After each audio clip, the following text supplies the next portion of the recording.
Hello, I'm Joshua Unruh, Superhero Scholar. Welcome to Superhero University on Batgirl of Burnside.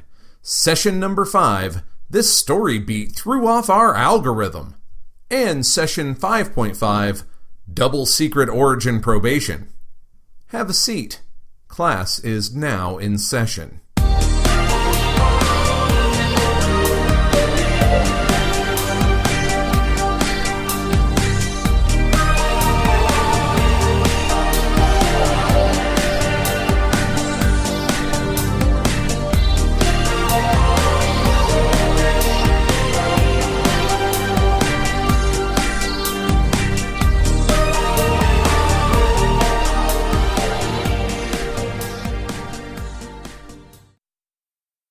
Hello, my name is Joshua Unruh, and I am your Superhero Scholar.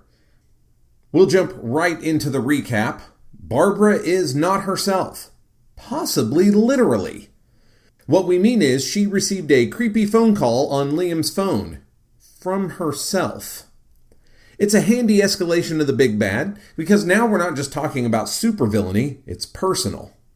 She's also having problems broadly in her relationship with Liam. It's superficial one moment, oversharing the next. Also, she managed to publicly shame him while in her alternate identity. We also, of course, have her ongoing academic woes that have placed her under massive pressure. Her friendships are suffering. Dinah is strained, and Barbara is missing important details about her life. And overall, Barbara is just out of character and strange. She bought into the cult of fame. She retreated from her more difficult daytime life as Barbara into her supposedly easier nighttime life as Batgirl. Unfortunately, that turned out to be at least as difficult. There is no real respite for Barbara at this point. One thing for you to keep an eye on, if you'll pardon the pun, in this issue, and if you go back and do a reread, are the character's actual eyes. Babs Tarr's art is always very expressive and sometimes a little cartoony, but in this issue, thanks again to my lovely patrons who joined me for the book club discussion, hi Ethan, hi Susie, we realized that the eyes so often tell the tale. When people are surprised, they get cartoonishly big. It's sometimes the only way that you can tell a character is surprised. Like the facial expression is otherwise completely neutral, but the eyes are very big. When they get angry, the eyes get small and slitted. This is especially true in Barbara's Batgirl cowl. From a distance or in a middle space, sometimes an angry or suspicious or serious Batgirl will get the scary all-white squinty eyes that her mentor is known for. So, all through this issue, keep your eyes on the eyes. I'll point out the ones that stood out to us in Batgirl versus Burnside. This issue starts in media res and is surprisingly confusing. Batgirl is on the run, not fighting, but escaping from shadowy pursuers. And then the pursuers turn out to be normal people? I guess? I mean, you do have a woman with a rolling pin who's screaming, "This is for my family," with absolutely no context or explanation. Still, they're just normals, and so they only have a chance en masse. And because Batgirl doesn't want to hurt them. In fact, she even still saves them from the danger that they put themselves in trying to come after her. At one point, Batgirl says to herself, "Seriously, Burnside? What have I done to deserve this?" And that lets us know that she is as confused by the situation as we are, but I'm going to be honest with you, it's not enough exposition. I am deeply confused here. Other readers I've talked to have been pretty confused here, and the confusion doesn't let up for quite a while. In fact, when we go into the next scene, the meeting with Kadir, the first time that I read this in individual floppies, these many years ago, I assumed there'd been a time jump. I came to this reading and to this session of the seminar ready to complain about how lazy and hacky the time jump is. But then I realized on this reread, there's no time jump. And for the first time ever, I'm going to say that might actually be worse than the time jump. And for those of you that don't know what I'm talking about, if you've ever started a show or a comic or a book in the middle of the action, and then they get to a certain cliffhanger, sometimes a literal cliffhanger point, and it goes to black or goes to commercial, and when it comes back, it says 48 hours earlier, that is a time jump. And it is lazy. And it is hacky. And it is a thing that writers and creators need to stop doing. To quote Lonnie Diane Rich at Chipperish and her fantastic podcast series, How Story Works, if you are doing time jumps, it's almost always because you aren't sure of your story.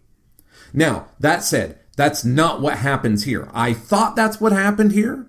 It's not what happened here, so I am not accusing Batgirl of Burnside of this lazy, hacky business. But the first time I read it, I thought that there was one. So the fact that there isn't one, and there's no explanation for that, is maybe worse. We'll talk about it. In this scene, Kadir is uncomfortable with Batgirl after the street race fiasco from the previous issue. He wants out. Quote, "It's dangerous to be seen with you. The whole city is calling for your head." Hey. Interesting tidbit. Sheds a little light on that opening scene. But in my opinion, still not enough exposition. I mean, the city being out for Batgirl's blood probably looks like more cops. Maybe it looks like angry editorials. It doesn't look like women who walked out of their kitchen still wearing their apron and holding their rolling pin, joining a mob and chasing the caped vigilante. I just don't get it. I don't get it. At the end of this scene, Batgirl introduces to Kadir the idea that the other evil Batgirl could actually be herself. We don't expand on it, she just lets it drop, and then we have a scene change. And I think it's really interesting as the story goes on that Barbara mentions it to someone who cannot press her on it, not really, and then refuses to deal with it. And when I say refuses to deal with it, I think I mean internally. She is not ready to really face that possibility yet. It's on her mind, she can't ignore it, but she's also not ready to really deal with it. We cut from there to the apartment. As Barbara comes walking up to the apartment, she's ghosting Liam. She's nerfing his call. Is that shame over her actions as Batgirl? Is she unsure that she's herself? Is she unsure of how much she likes Liam? Is it all of the above? I don't know. And in this case, that lack of knowing works for me. There are all of these really great reasons for her to ghost Liam at that moment. We can just pick the one that we like the most. Now, when I say that there are really great reasons, I don't mean that ghosting people is the best way to handle your relationships. I just mean, character-wise, in this moment, there are all of these reasons that she could decide not to talk to Liam, and we would understand most of them. He wouldn't understand any of them, which is where some pretty amazing character drama comes from. As Barbara enters the apartment, we see that Frankie is pulling an all-nighter with a bunch of freelancers to help her sort out the all-pervasive Hook virus. This is getting serious. We are not allowed to forget anymore what Frankie's day job is, or that Hook has been under attack by this virus. It's going to become more and more important to the story, and I think we're getting inklings of that right now. We do get to meet one of the other freelancers. Phil is in forensic data recovery at the Gotham City Police Department.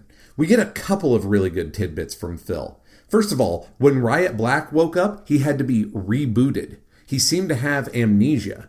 He's out on bond, which means he's loose in the city, and that is a thing that will come up later in this very issue. But I bring it up specifically because it doesn't really seem to jive with Liam's assessment of the situation when he was complaining to Barbara about Batgirl.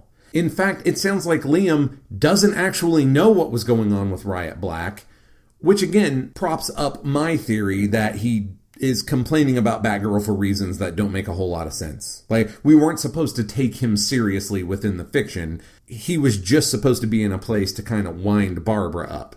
We also finally bring up what a big deal it is that someone working for the Gotham City Police Department, that a beat cop, a patrolman, is dating James Gordon's daughter. It is a big deal, and I'm glad somebody finally said it out loud. And the guy who works around the police department is exactly the right person to bring it up. Because I feel like working for James Gordon would be like working for your really serious and cool, but also a little bit scary uncle. Like, you know you can go to him with problems, but you also know, do not get caught goofing around.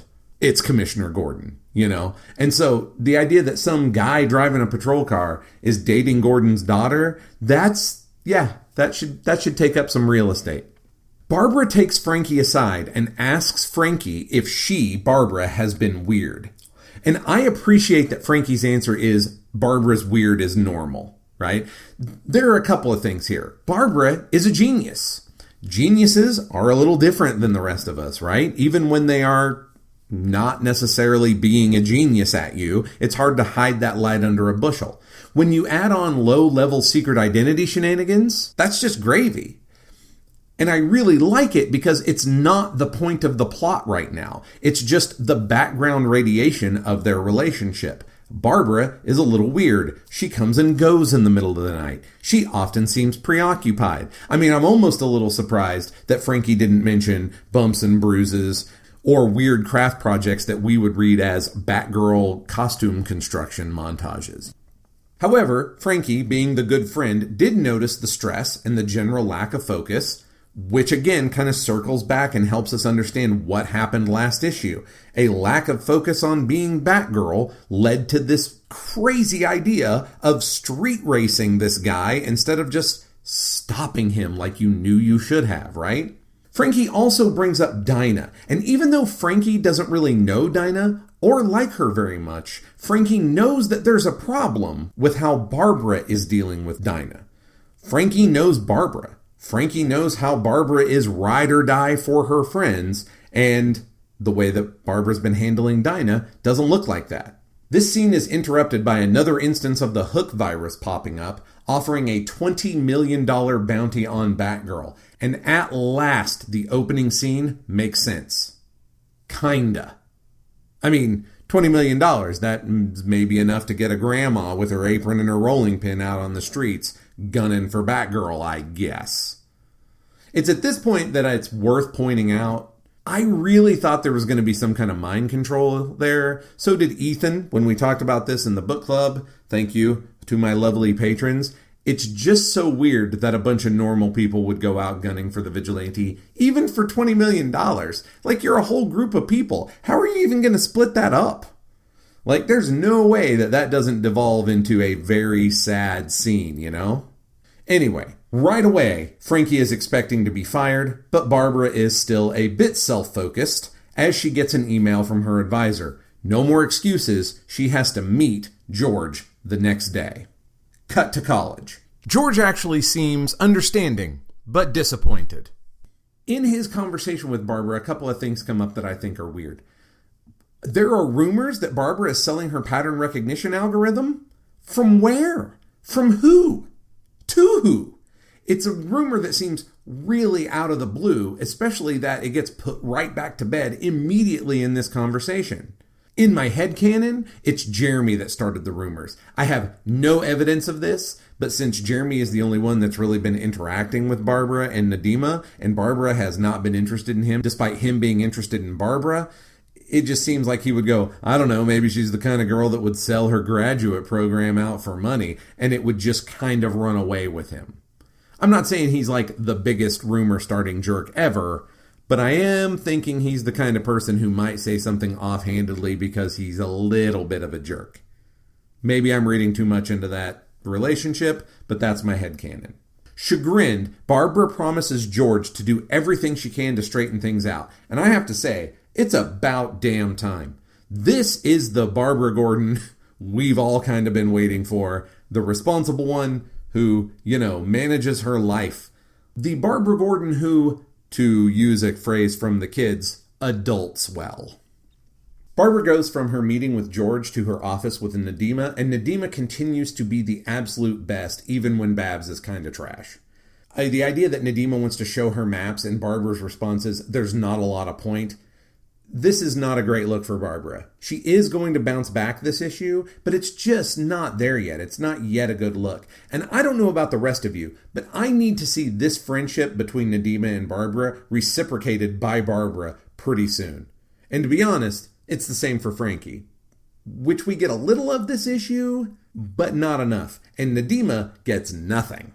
The discussion turns to Dinah and her new band, Ashes on Sunday, and this conversation, of course, brings Jeremy to the yard, the creeper. It's like he's just hovering outside of their door, looking for any excuse to poke his head in.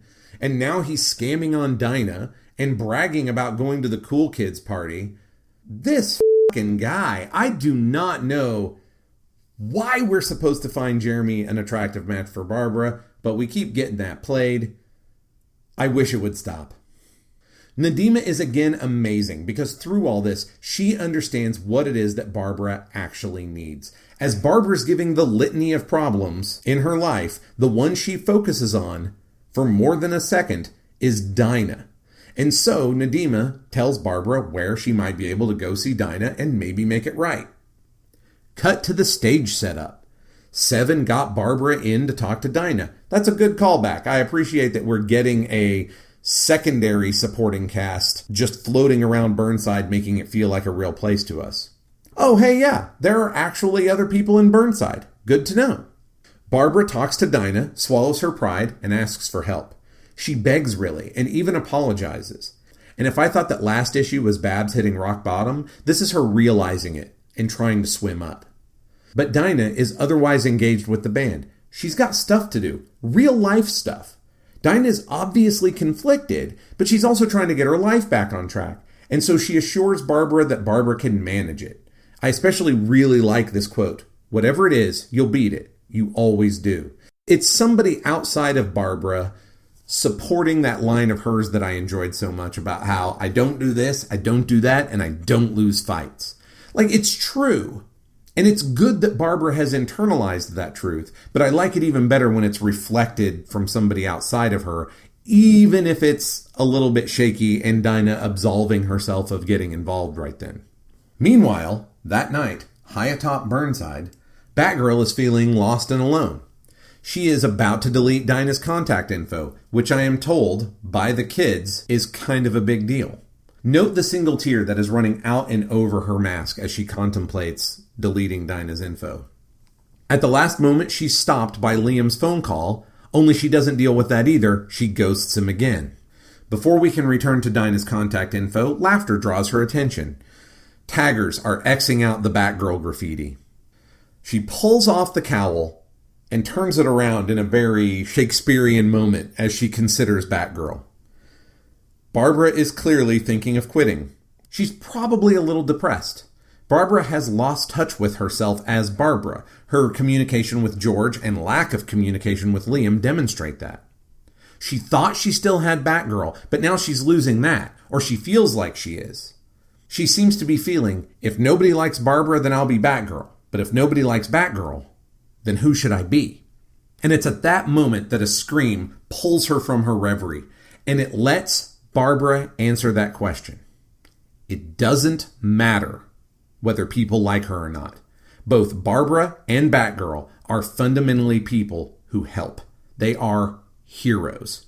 She goes to stop the mugging. Unfortunately, the mugging is a trap.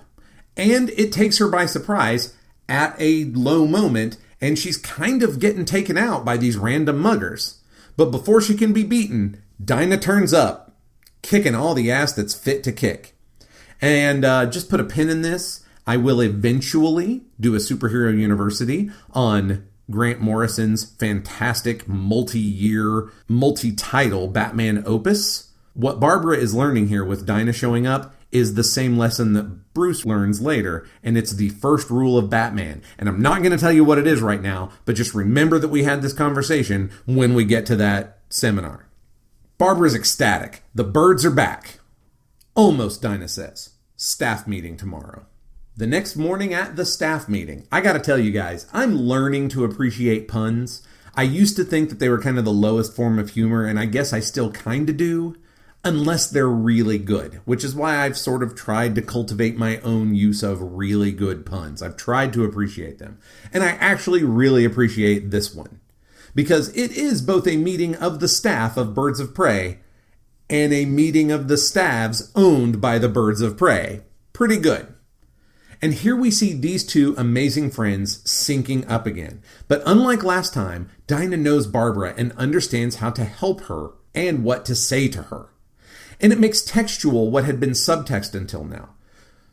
Barbara talks about how she fell into the cult of fame and the lure of likability, and she does so in a believable dialogue and character-driven recap. This could have been just a big, fat, stupid exposition dump, but because it's handled in such a believable and interesting way, and we let these two friends coming back together simmer for so long, it becomes dialogue and character driven rather than just a big info dump. The best thing that Dinah does here, and what shows how well she knows Barbara, is that she lets the martial arts practice give Barbara's forebrain a chance to rest.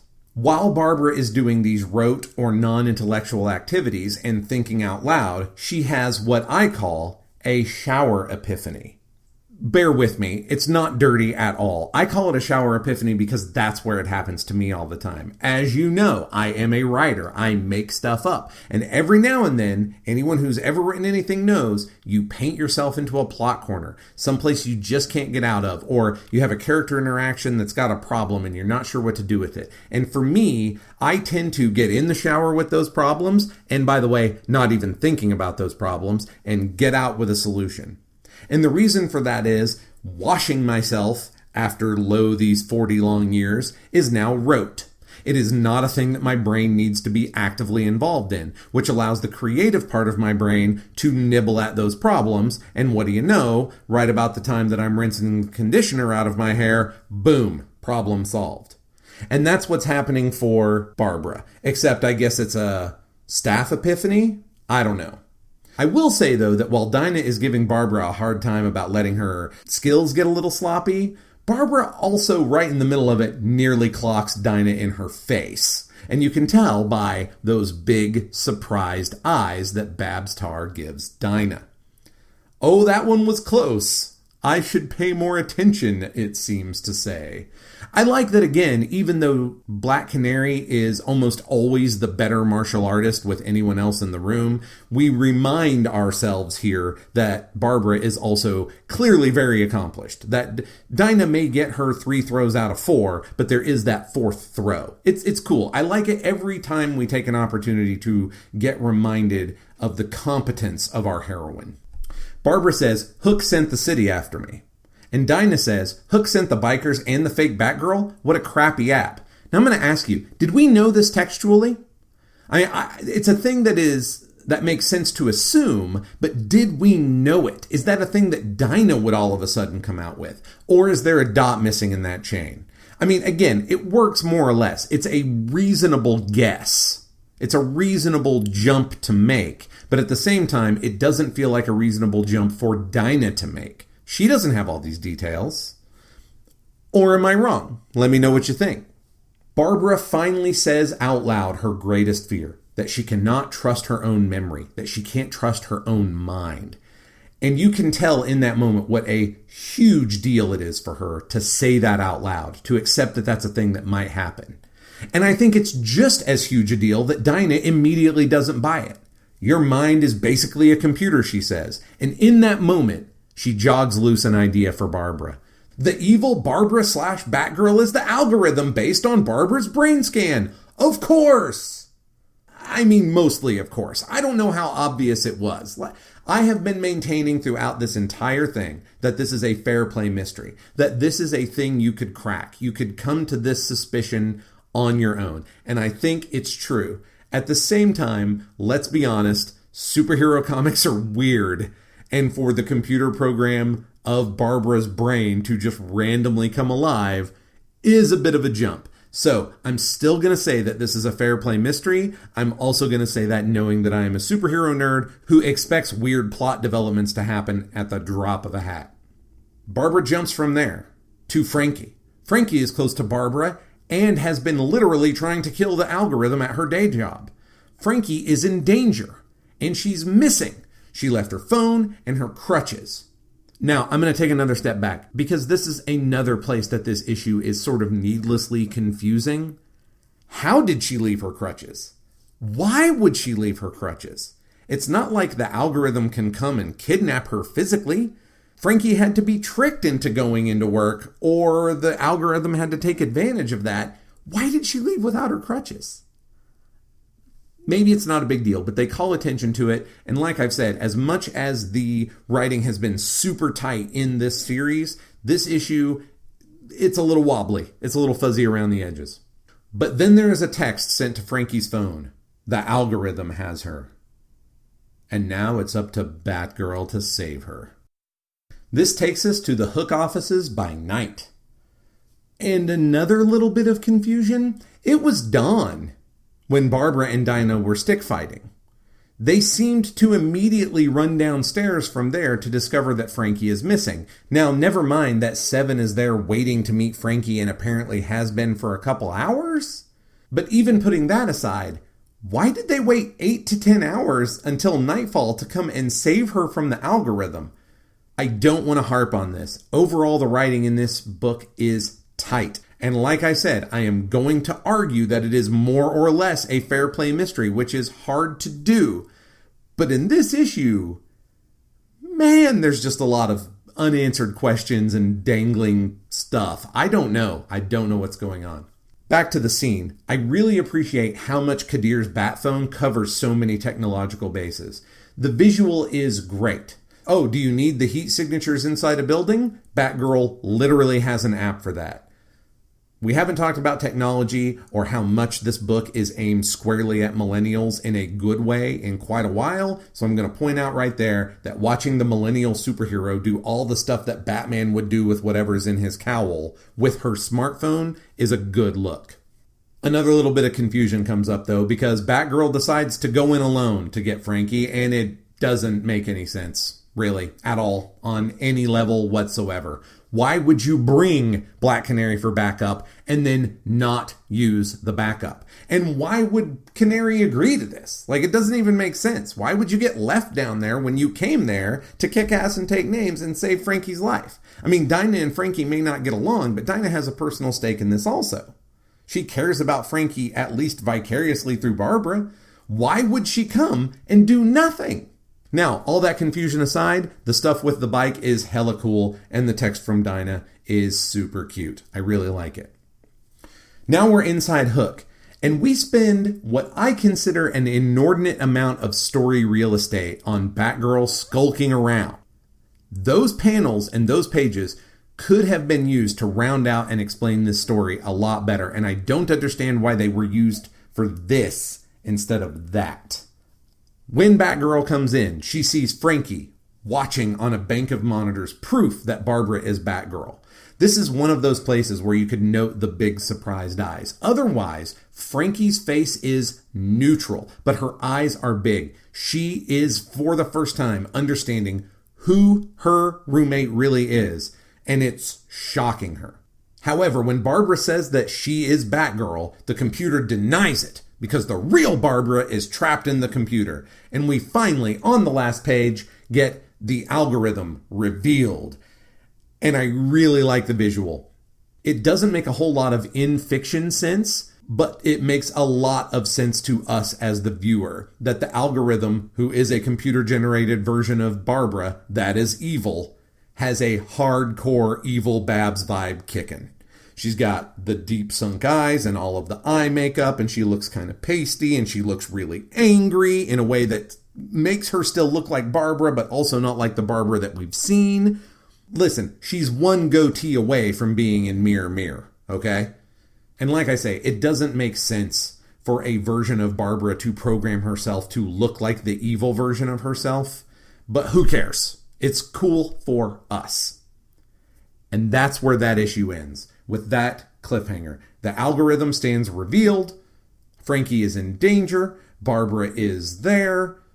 What's going to happen next? Which is a question that a lot of people who own the collected edition might be asking, because when they turn the page, they don't get the next part of this story. They instead get what I'm calling Session 5.5 of Superhero University, Double Secret Origin Probation. So confusion over the way they put the collection aside, you may be confused about why this few pages even exists. So a quick explanation. After the New 52 publishing relaunch that I've mentioned over a series of both Wonder Woman and Batgirl seminar sessions, everybody's origins and timelines were confused. Everybody's. Some of the characters were confused a lot, some were confused just a little, but no matter who you looked at, there was some level of confusion everywhere. And so, a book called Secret Origins came out. And it's not really a new idea. DC has been doing Secret Origins books for so long that other media actually make jokes about Secret Origins. Like other things that aren't superhero things say, well, my secret origin is, or whatever. And this is all because DC has been putting out a book called The Secret Origin of ... fill in the name of this character for decades, or for at least most of my life, because I own an issue that I have had since my age was in single digits that shows the secret origin of the Flash and Martian Manhunter and a couple of other folks besides, but you don't care. And this section of the collection is from the New 52's Secret Origins issue number 10, where we get the secret origin of Batgirl. Or do we? Spoiler. The narrator in this story isn't Barbara. It's the algorithm. It takes a minute to realize that, which is kind of fun and clever. But it's also only obscured because the story cheats. For instance, the opening scene with Barbara in the MRI machine is clever. But it sports a costume that the algorithm has literally never seen before the end of this story. So why is the algorithm narrating a story that we are watching that references that costume that the algorithm has never seen? It's cheating. The other costumes throughout this part of the story are also confusing. I think they come out of order, but it's hard for me to be sure. And that's doubly a problem, because it should be clear inside the story what Barbara's costume changes are doing. Are they progressing the clock or what? But if I can't tell, meaning me, Josh, can't tell, that's huge, because I kind of pay a lot of attention to these things, and I've never seen most of the costumes in this story. I don't know what they are. Are they from the New 52 reboot? I guess. I don't know. Which means that they illuminate nothing. It's also a little bit cheating, I feel, to switch verb tenses within the narration of individual scenes. Or it's amateurish. I can't tell. It's either kind of lazy writing, or it was done on purpose to confuse who the narrator is, which is less amateurish but more hacky. I don't know. I don't love it. I don't love it. I like that they tried to make it a little bit obscure who the narrator was so that it was kind of a reveal, but I feel like they could have done it in a stronger way. Now, we do discover more of the backstory about Barbara regaining the use of her legs. For instance, we see how Barbara and Frankie met, and Frankie has been such a great friend to Barbara in Burnside that it's really great to see how that friendship started and that Barbara was the instigator of it. So finally, we get a little bit of reciprocation in friendship between Barbara and Frankie, even if it's via flashback. I don't know if the writers did this on purpose, but I felt that the story arc of a helpless, hear my air quotes, helpless paraplegic into a dark, angry place where she insists she's still Batgirl and criminals should fear her reminds me of Bruce Wayne. An 8-year-old loses his parents, goes into a dark and angry place, swears that criminals will fear him, that he will stop crime, and then he becomes Batman. And the comparison continues, because Barbara coming out of that dark place and going on to be Oracle by joining or creating the Birds of Prey softens her personally and emotionally, much like Batman was softened by the Bat family when he first got a Robin, and then got a Batgirl, and then got another Robin, and etc., etc. Criminals should still fear them, but not for the reasons that criminals think. They should fear them because now they're heroes, and they're relentless, and they always get their bad guy, not because they are going to do something awful and terrible and deadly to the criminal. The algorithm catches up to Barbara's last scan, but is now somehow, thanks to Riot Black, I guess, loose in the world and can see that there's another Batgirl/Barbara out there. I'm not making fun. I think that Riot Black somehow getting a hold of the algorithm and it getting integrated into his computer memory is the thing that woke it up. But I'm not sure, and that feels like a thing that should be made explicit in this story. Maybe I'm wrong. I do like how the algorithm, knowing that it lives in a superhero universe, assumes that it's the real Barbara and that there is an evil doppelganger out there usurping her life. That is a tried and true cheesy soap opera trope. It's a tried and true X-Men, Justice League, Legion of Superheroes. Basically everywhere that there are superheroes, at some point a bad guy has taken over their body or has sidelined them so that somebody else in their outfit with their powers could go out and sully their name. It became an episode of the 90s Sailor Moon. It became such a huge storyline for Spider-Man that it was the source of not one, but 2 giant reboots. Google the Clone Saga if you're feeling saucy. It was a fantastic episode of the Justice League cartoon when Lex Luthor accidentally takes over the body of Flash in The Great Brain Robbery. It's a trope, and it's great that the algorithm recognizes that that's a thing that happens in her world and assumes that that's what happened to her. It's wrong, but it is a completely reasonable assumption within the space that she lives. The last couple pages read extremely cold and a little terrifying to me. And the reason is that the same words we get in the algorithm's narration could sound heroic if they came from the right lips and in the right context. That is chilling. And now, at last, we are set up fully for the next and final issue. If I'm honest with this Secret Origins thing, it's not required reading. I think that the main story makes sense without this. It is not necessary. It does not fill in any gaps that we couldn't have filled in ourselves reasonably well. But it's interesting. It's nice to see how Frankie and Barbara met and became friends. It's nice, if confusing, to see the history of how Barbara became more and more Batgirl. So while I will say, bar none, it is not required reading, it's still fun.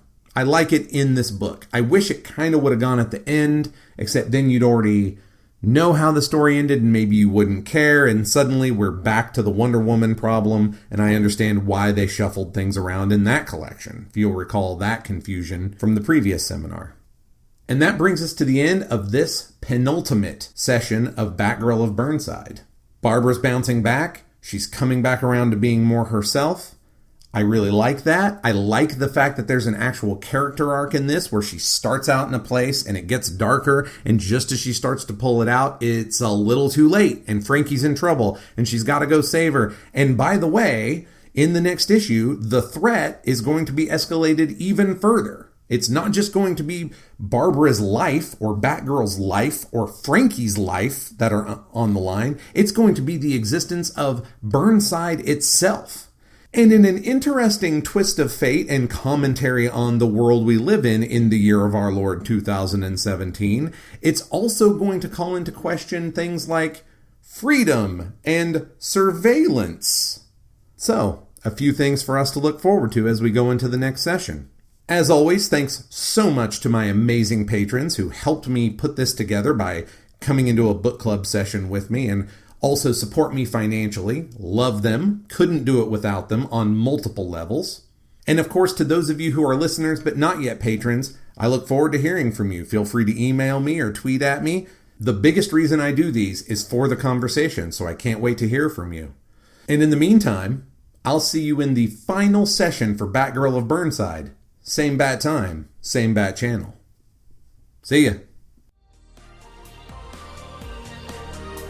Superhero University is a Pulp Diction Productions program and is 100% supported by listeners like you. To find out how you can keep this and our other shows in production, check out patreon.com/pulpdictionproductions. And if you can't support us financially, please leave the show a rating and review on iTunes. It's the best way to help others discover the show. Keep up with Pulp Diction news by following our host on Twitter @Joshua Unruh. Or find us at facebook.com/pulpdictionproductions.